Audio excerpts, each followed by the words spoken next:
Hi, this is the voice of Heidie Calero with what we have denominated or designated as Time's Up, today's economic capsule. And it refers to the public debt adjustment that the PROMESA board, the Fiscal Oversight Management Board, has supposedly agreed with all the creditors of Puerto Rico that would be submitted to the legislature. I just want to give you some background so that we understand, and especially you who are listening to me, why is it that I look a bit annoyed? Well, let's look at the first graph.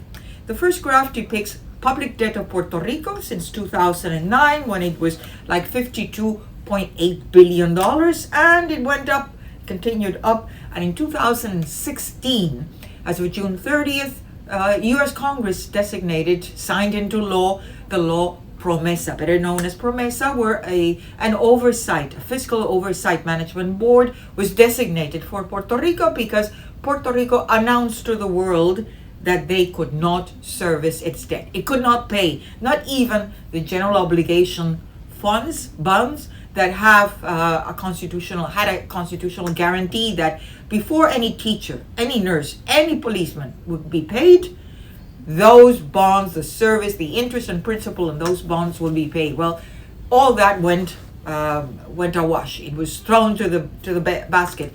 And in 2017, we continued negotiating. Then we had Hurricane Maria in fiscal 2018, and so on. Well, going forward, 2021, $70 billion after renegotiating COFINA, which is the only debt that really has been renegotiated under Title III, which is the protection of bankruptcy, which is the one good thing that I see of the Oversight Board. Well, what is the public debt adjustment plan that the PROMESA board had negotiated after 2 years and after almost $500 to almost $1 billion in terms of the renegotiation of this public debt of Puerto Rico? After 5 years, we have now come up with the seventh adjustment plan. And this is what I'm depicting in this graph. It says, related to Commonwealth obligations. That includes the GOs, that includes the employment retirement system, that includes GDB, the Government Development Bank, all those claims that amount to $33 billion. We, the board, has negotiated with the creditors to come down to $7 billion. In exchange for what? That's $26 billion less in principal.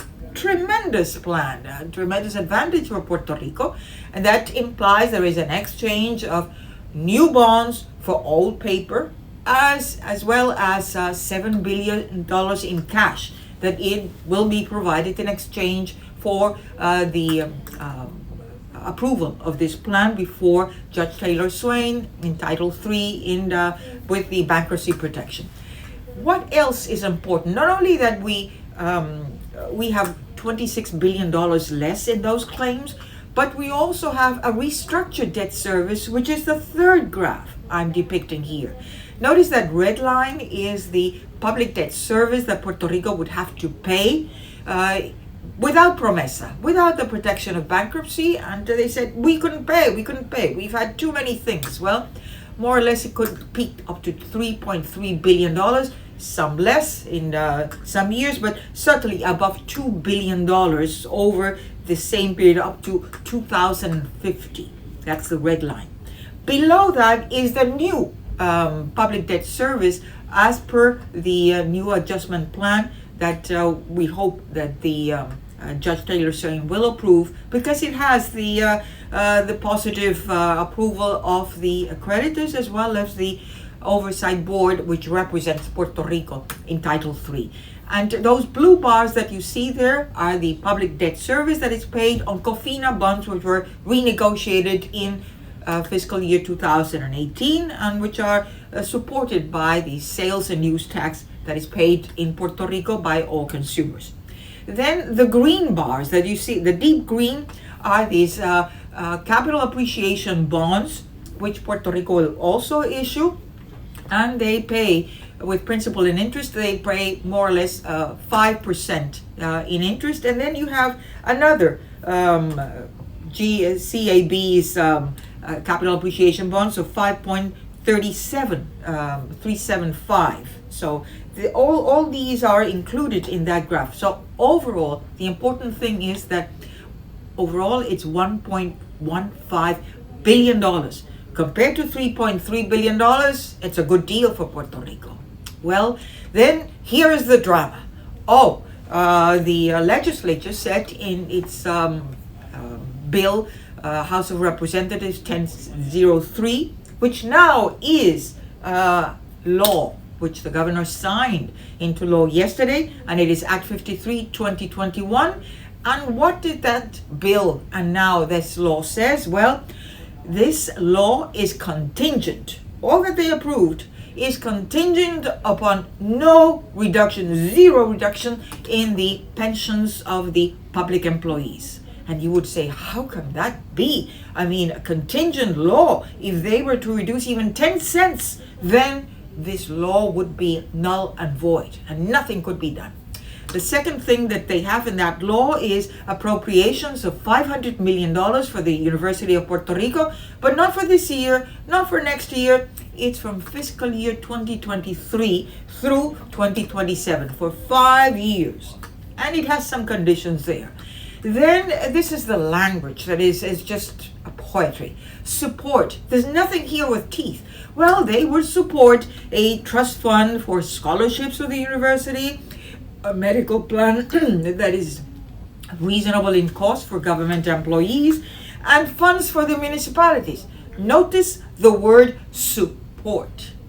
And then notice this other word, which is another beauty, endorse. Endorse. They will endorse a special fund to for social equality, whatever that may be, to fight poverty. None of this is quantified. None of this tells you what is the legislation that will come and what it will cost the people of Puerto Rico in terms of taxes. It will also endorse the creation of an investment strategic fund. Doesn't say how much, it will just endorse, nothing with teeth. And finally, that there's going to be a committee, another camel, that has between the legislature and the legislative branches and the executive branch, so that to prevent Puerto Rico from going into bankruptcy again. That means that we will have balanced budgets, that we will have revenues at the same rate as expenses, and that we will not cost overruns. Well, that is the law. Now, let's look at politics at its best also from the Oversight Board. On October 14th, they sent a letter. The board sent a letter to all the President of the Senate, the President of the House of Representatives, and the Governor saying, listen, I am all in agreement. You know, it's very notable that you want to protect the pensions of these public employees. But you know what? That depends also on the federal judge. And all these other things, the appropriations for the municipalities, for the university, medical plans, the study for how reasonable it is to, or how can you make it feasible for those people who do not have medical insurance to have $1 million. You know, all of that is unsustainable. It will really derail the adjustment debt plan for the debt, and we just draw the line in the sand. This is it, baby. Well, time's up. What happened? A day after, once the judge on Monday said, listen, guys, you have to mediate. You come with an agreement.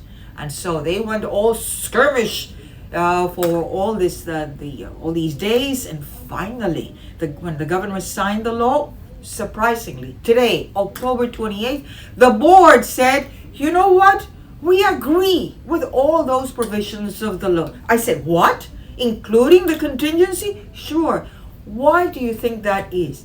Well, because in all this scheme of things, they had already talked with the creditors, they had agreed with the creditors, and they had already quantified how much was the reduction of these public pensions. And in the scheme of things, maybe $40 million against $1.15 billion? Certainly, it just doesn't make any sense to derail this plan. So, in short, politics at its best from Puerto Rico and from the oversight board. Let's hope the judge doesn't play politics as well. Don't forget, if you liked our capsules, to give us a like and to subscribe in YouTube under The Voice of Heidie Calero. Stay safe. Thank you.